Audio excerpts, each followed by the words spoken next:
बिस्मिल्लाहिर्रहमानिर्रहीम। शुरू अल्लाह के नाम से जो बड़ा मेहरबान नहायत रहमत करने वाला है। आज हम first year mathematics chapter 2 exercise 2.7 का क्वेश्चन नंबर 2 को डिस्कस करेंगे। आपको इस चैनल के ऊपर आईसीएस के तमाम सब्जेक्ट मैथमेटिक्स, कंप्यूटर साइंस और स्टैटिस्टिक्स का सोल्यूशन अवेलेबल होगा। और कुछ दिनों बाद हम स्टार्ट कर रहे हैं पास पेपर का सोल्यूशन, वो भी इंशाल्लाह ताला आपको अवेलेबल होगा। यूट्यूब पे आपने इस चैनल को सर्च करने के लिए आपने जो वर्ड यूज़ करना है @माई टॉपर स्टूडेंट, तो आपको माई टॉपर स्टूडेंट का चैनल वहाँ पे अवेलेबल होगा। आपने सब्सक्राइब के बटन पर क्लिक करना ताकि आइंदा जो भी क्वेश्चन अपलोड हो उसका नोटिफिकेशन आपको आ जाए। तो शुरू करते हैं हम FSc mathematics first year exercise 2.7 question number 2 को। क्वेश्चन नंबर 2 क्या है जी? बहुत ईजी है आज का। क्वेश्चन नंबर 2 है, what are the field axiom?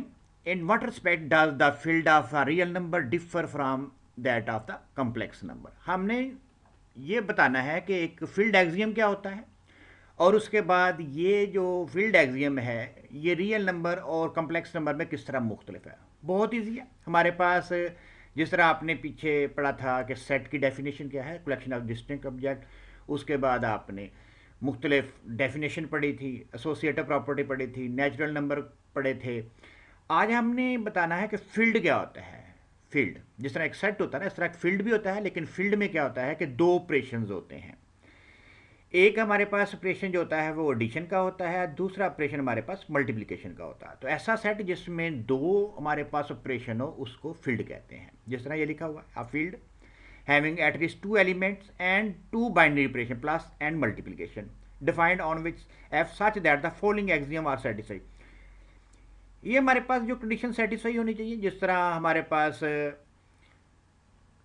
हमने पढ़ा था कि मुख्तलिफ जो सेट्स हैं उनके लिए मुख्तलिफ कंडीशन सेटिस्फाई होनी चाहिए। तो अगर कोई सेट एक फील्ड है तो उसमें कौन कौन सा होना चाहिए? एक तो हमारे पास ये कंडीशन सेटिस्फाई होनी चाहिए कि एफ जो है ना, जो फील्ड है वो बिलियन ग्रुप है। बिलियन ग्रुप क्या होता है पहले भी बता चुका हूँ कि इसमें ग्रुप की सारी डेफिनेशन जो है ना वो प्रॉपर्टीज़ वो सेटिस्फाई होती हैं और बाद में A plus B equal to B plus A होगा। ये बिलियन प्रॉपर्टी होती है। ये जो प्रॉपर्टी है ये भी सेटिस्फाई होनी चाहिए। उसके बाद इसका मतलब क्या है? इसका मतलब ये है कि ज़ीरो को निकाल के एफ ग्रुप से, एफ सेट से ज़ीरो को निकाल के भी ये अबिलियन ग्रुप होना चाहिए।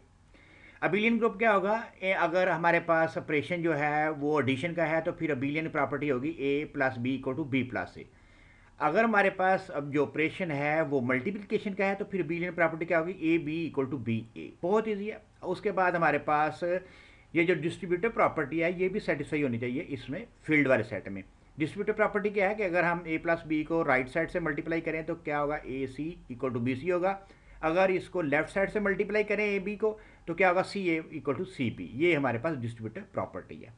तो इसका मतलब क्या हुआ कि अगर कोई एफ सेट जो है ना फील्ड उस वक्त होगा जिस वक्त वो अबिलियन ग्रुप होगा with respect to addition, abelian group होगा विदाउट जीरो, और उसमें डिस्ट्रीब्यूटिव प्रॉपर्टी सेटिस्फाई होगी। तो बाद में एंड पे वो ये बता रहा है कि ये आपस में ये जो फील्ड होती है, फील्ड सेट होता है, ये डिफरेंट किस तरह है एक रियल नंबर में और कम्प्लेक्स नंबर में। ये इस तरह होता है कि रियल नंबर में तो हमारे पास हम दो रियल नंबर को ऑर्डर के हिसाब से कंपेयर कर सकते हैं। जिस तरह हमारे पास 2.5 है, ये जो 2.5 है ये 2.8 से छोटा है। इसका मतलब ये है कि इसमें ऑर्डर मेंटेन होता है। लेकिन in case of complex number हमारे पास ये नहीं होता ऑर्डर।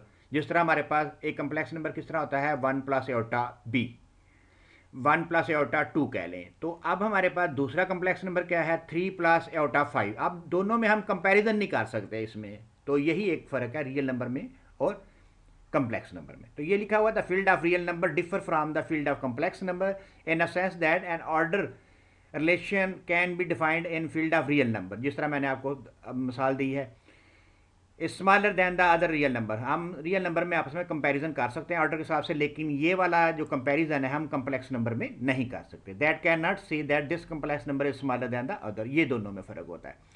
तो आज हमने क्वेश्चन नंबर 2 को देख लिया है। बहुत ईजी है, आप इसको एक दफ़ा प्रैक्टिस करें और इंशाल्लाह ताला कल हम जो है ना क्वेश्चन नंबर 3 को डिस्कस करेंगे।